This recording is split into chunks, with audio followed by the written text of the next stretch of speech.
Kita mulai soal yang pertama. Pejabat negara yang melakukan penyelewengan terhadap jabatan yang diembannya, ini merupakan suatu bentuk.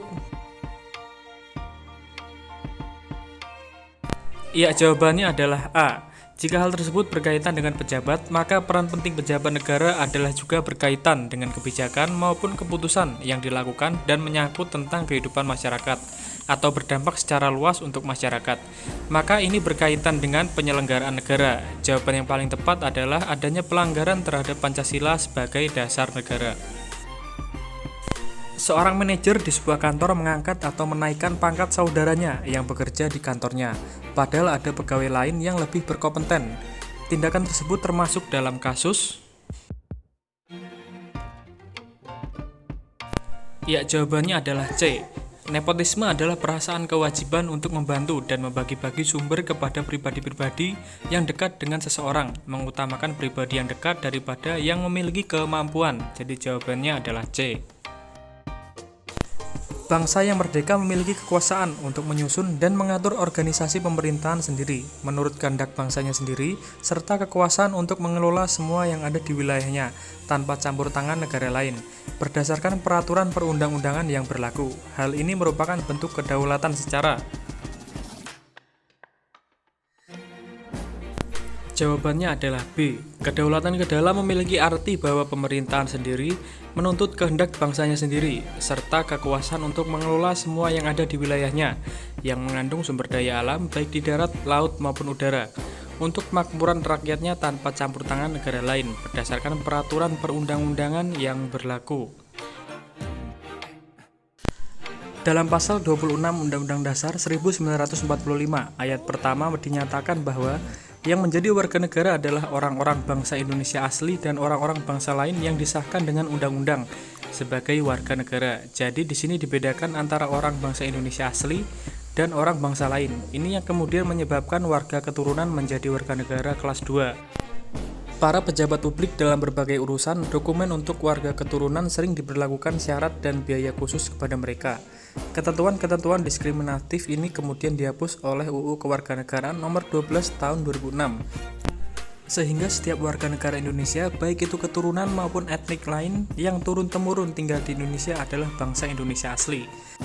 Yang dimaksud dengan warga keturunan berdasarkan uraian di atas adalah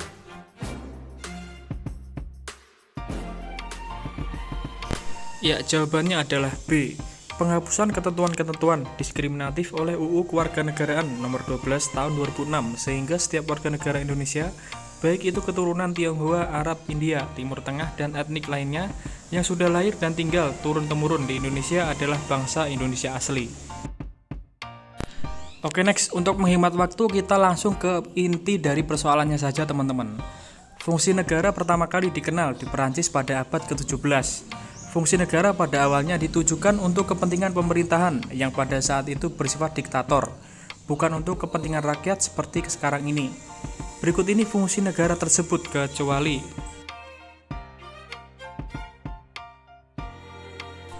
Jawabannya adalah E. Fungsi negara pertama kali dikenal di Perancis pada abad ke-16 adalah sebagai berikut. Fungsi hubungan dengan negara lain, fungsi pertahanan, fungsi keuangan, fungsi penegakan hukum, serta fungsi keamanan. Jadi kecuali adalah fungsi esensial.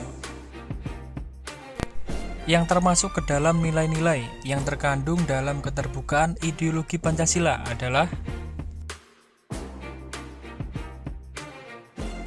ya, jawabannya adalah E. Nilai-nilai yang terkandung dalam keterbukaan ideologi Pancasila adalah nilai dasar, nilai yang bersifat tetap, lalu ada nilai instrumental, nilai dasar yang dijabarkan lebih kreatif dan dinamis dalam bentuk UUD 1945 dan seterusnya, lalu ada nilai praktis, yaitu penerapan Pancasila di masyarakat, berbangsa, dan bernegara. Dalam Piagam Jakarta, sila pertama awalnya berbunyi, ketuhanan dengan kewajiban menjalankan syariat Islam bagi para pemeluknya.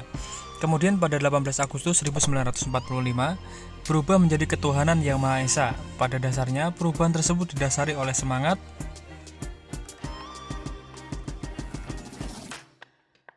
ya, jawabannya adalah C. Persatuan bangsa. Indonesia bukan negara yang menganut satu agama tertentu, namun terdapat banyak agama. Maka dari itu perubahan sila tersebut tidak berdasar pada agama tertentu, namun berdasar pada persatuan bangsa. Pernyataan proklamasi kemerdekaan Indonesia mencerminkan tekad kemandirian bangsa Indonesia untuk terlepas dari penjajahan bangsa asing dan merupakan awal terbentuknya NKRI. Sebagai bangsa yang merdeka dan bebas, ingin mengantarkan dirinya ke gerbang kehidupan yang merdeka, bersatu, berdaulat, adil, dan makmur, sehingga proklamasi kemerdekaan merupakan jembatan emas untuk mewujudkan cita-cita bangsa dan negara. Berikut ini yang bukan merupakan makna proklamasi kemerdekaan bagi bangsa Indonesia adalah: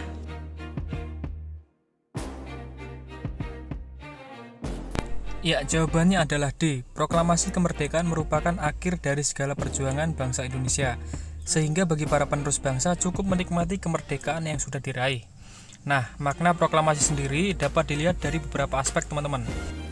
Yang pertama ada aspek hukum, lalu ada aspek historis, aspek sosiologis, aspek kultural, aspek politis, dan aspek spiritual, teman-teman. Ya, kita langsung saja ke inti persoalannya, teman-teman. Prinsip pelaksanaan demokrasi di Indonesia memiliki 10 pilar, di antaranya demokrasi dengan rule of law yang memiliki 4 makna penting kecuali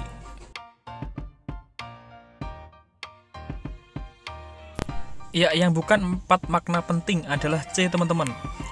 Yang pertama ada kekuasaan negara Republik Indonesia harus mengandung, melindungi, serta mengembangkan kebenaran hukum. Yang kedua ada harus memberikan keadilan hukum. Yang ketiga harus menjamin kepastian hukum. Lalu yang keempat adalah kekuasaan negara itu mengembangkan manfaat atau kepentingan hukum. Jadi yang bukan adalah C, teman-teman. Bangsa Indonesia harus memandang semua aspek kehidupan bangsa mengenai diri dan lingkungannya yang serba beragam dan bernilai strategis. Sikap yang harus dikembangkan oleh bangsa Indonesia di tengah keanekaragaman bangsa adalah, kira-kira jawabannya yang mana, teman-teman?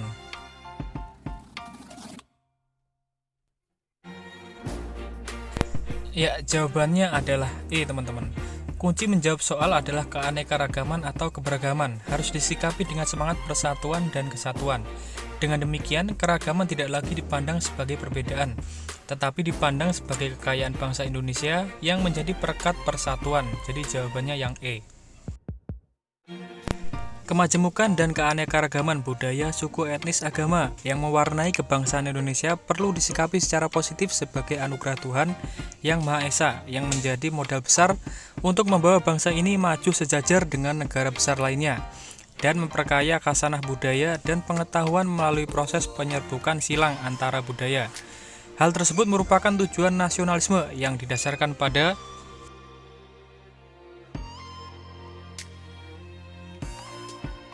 ya, jawabannya adalah D, semangat gotong royong. Ada dua tujuan nasionalisme yang mau disasar dari semangat gotong royong, yaitu ke dalam dan keluar. Ke dalam ada kemajemukan dan keanekaragaman budaya, suku, etnis, agama yang mewarnai kebangsaan Indonesia. Lalu untuk keluar sendiri ada nasionalisme Indonesia. Nasionalisme yang memuliakan kemanusiaan universal dengan menjunjung tinggi persaudaraan, perdamaian, dan keadilan antar umat manusia. Ya, langsung saja ke inti permasalahannya, teman-teman. Penghapusan 7 kata dalam Piagam Jakarta bagi sejumlah tokoh Islam, permintaan itu sulit diterima, teman-teman. Yang pada akhirnya semua tokoh bangsa menyepakati bahwa 7 kata itu dirubah menjadi ketuhanan Yang Maha Esa sebagai bentuk Pancasila yang otentik. Perjanjian luhur para pendiri bangsa tersebut merupakan makna dari ya, jawabannya adalah A, persatuan dan kesatuan. Pada saat itu Muhammad Hatta sebagai penengah tokoh Indonesia Timur dan tokoh Islam tersebut melakukan rapat terbatas bersama Soekarno mengenai sila pertama dalam Piagam Jakarta. Para tokoh Islam menyepakati 7 kata dalam Piagam Jakarta dihapuskan demi integrasi nasional. Jadi jawabannya A, teman-teman. Perasaan senasib sepenanggungan karena merasa memiliki pengalaman penderitaan penjajahan Belanda terbentuk pada era pergerakan nasional. Masa ini ditandai dengan lahirnya organisasi nasional seperti Budi Utomo dan lahir juga Sumpah Pemuda yang memungkinkan adanya integrasi nasional. Akhirnya pada 1945 bangsa Indonesia memproklamasikan kemerdekaannya. Pelajaran berharga dari kejadian tersebut yang bisa diaplikasikan pada era sekarang adalah ya, jawabannya adalah A. Sumpah Pemuda menjadi peristiwa paling penting dalam sejarah pergerakan kebangsaan karena melahirkan gagasan satu nusa, satu bangsa, dan satu bahasa Indonesia. Gagasan ini mencerminkan sikap toleran terhadap perbedaan suku bangsa. Kongres Pemuda II ini juga menjadi tonggak awal kesadaran kebangsaan. UUD 1945 disebut sebagai konstitusi rigid karena pada waktu perubahannya harus. Ya, silahkan kalian memilih jawaban terlebih dahulu.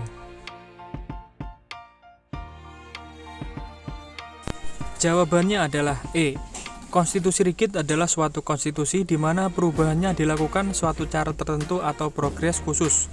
UUD 1945 disebut sebagai konstitusi rigid karena pada waktu perubahannya harus dilakukan dengan persetujuan sekurang-kurangnya 2/3 anggota MPR yang hadir dalam sidang. Pemerintahan Jepang membentuk sebuah badan yang bertugas menyelidiki kemungkinan Indonesia merdeka yang bernama. Ya, jawabannya adalah C. Dokuritsu Junbicho Sakai adalah bahasa Jepang dari BPUPKI, yaitu sebuah badan yang dibentuk oleh Pemerintahan Pendudukan Bala Tentara Jepang yang bertugas menyelidiki kemungkinan Indonesia merdeka. 5 asas negara yang ditawarkan oleh Muhyamin pada sidang pertama BPUPKI meliputi hal-hal di bawah ini kecuali.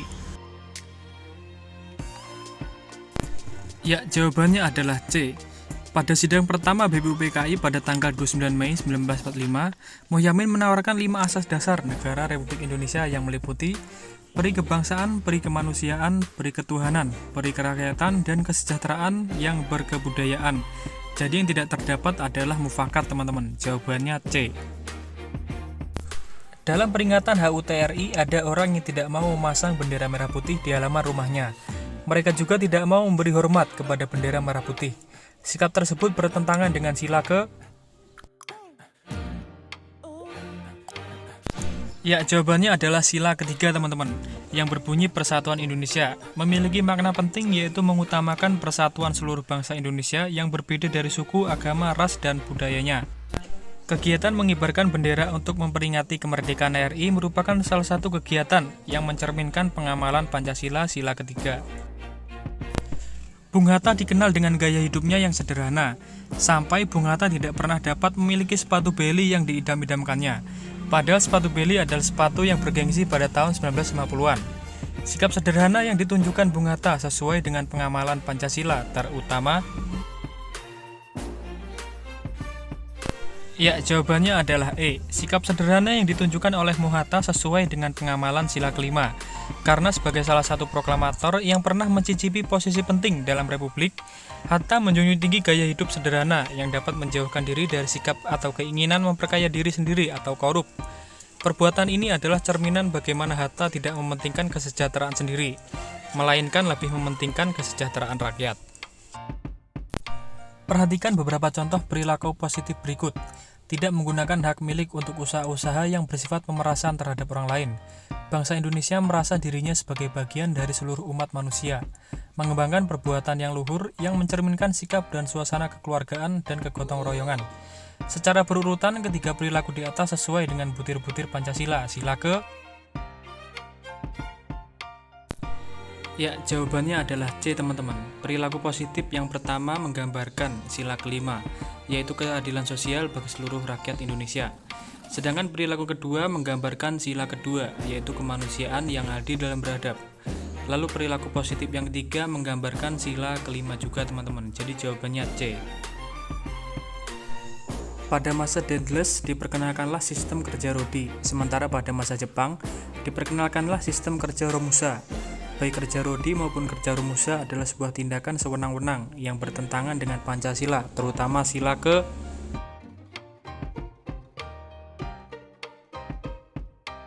Ya, jawabannya adalah B, teman-teman. Sila kedua Pancasila memiliki prinsip-prinsip sebagai berikut, yaitu pertama menegaskan bahwa Indonesia adalah negara bangsa yang merdeka, bersatu, dan berdaulat. Lalu yang kedua adalah menegaskan bahwa Indonesia adalah bangsa yang menghormati prinsip-prinsip atau nilai-nilai nasionalisme. Lalu yang ketiga adalah menegaskan bahwa Indonesia adalah bangsa yang menjunjung tinggi hak asasi manusia dan mengembangkan persaudaraan dunia.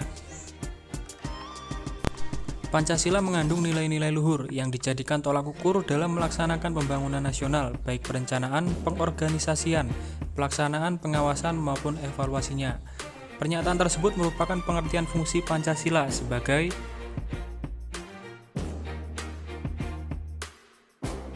Ya, jawabannya adalah C, teman-teman.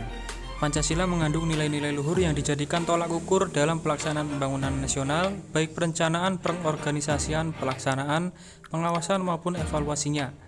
Pernyataan tersebut merupakan pengertian fungsi Pancasila sebagai moral pembangunan. Dalam menghadapi kondisi krisis ekonomi global yang mungkin terjadi, pemerintah perlu mengembangkan sektor ekonomi yang memiliki kemandirian dan ketahanan yang kuat, yaitu pada sektor. Silahkan kalian memilih jawaban terlebih dahulu, teman-teman.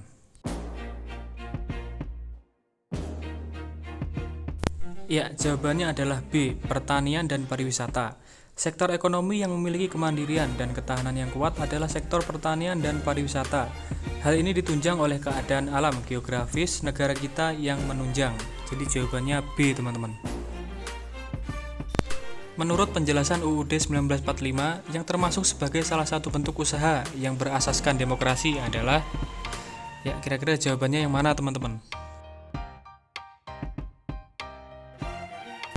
Ya, jawabannya adalah C, teman-teman. Penjelasan UUD 1945 yang termasuk sebagai salah satu bentuk usaha yang berasaskan demokrasi adalah koperasi.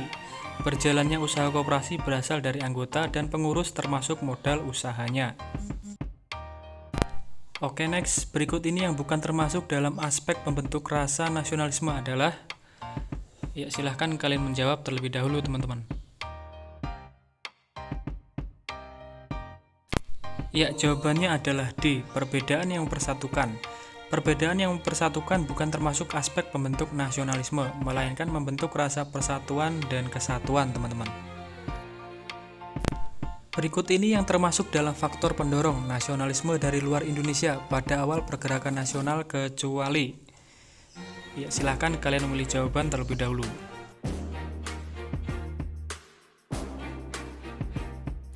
Ya, jawabannya adalah C, teman-teman, kecuali.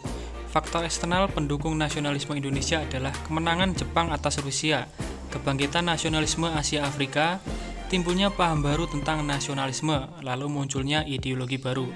Opsi C merupakan faktor internal pendorong nasionalisme Indonesia. Nasionalisme yang lahir di Indonesia bukanlah nasionalisme Barat, melainkan nasionalisme of humanity yang dikemukakan oleh Ir Soekarno, yang berarti bahwa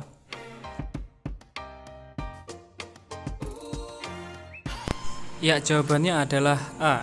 Pandangan Ir Soekarno yang menegaskan bahwa nasionalisme of humanity diartikan sebagai kemanusiaan adalah satu, yang merangkul semua perbedaan dan mewujudkan titah Gajah Mada, yang memiliki kesamaan tujuan father-mother bangsa Indonesia. Jawabannya A, teman-teman.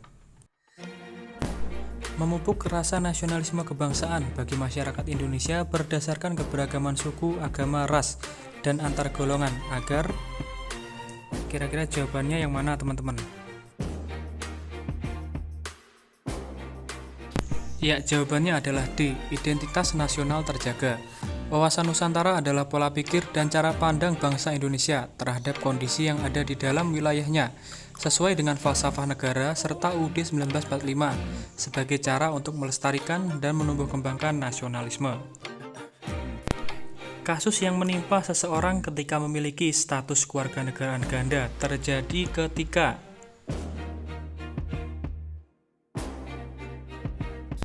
ya, jawabannya adalah B. Bipatrit adalah kasus status kewarganegaraan ganda. Hal ini disebabkan oleh seseorang yang berasal dari negara yang menganut ius sanguinis tetapi melahirkan di negara yang menganut ius soli.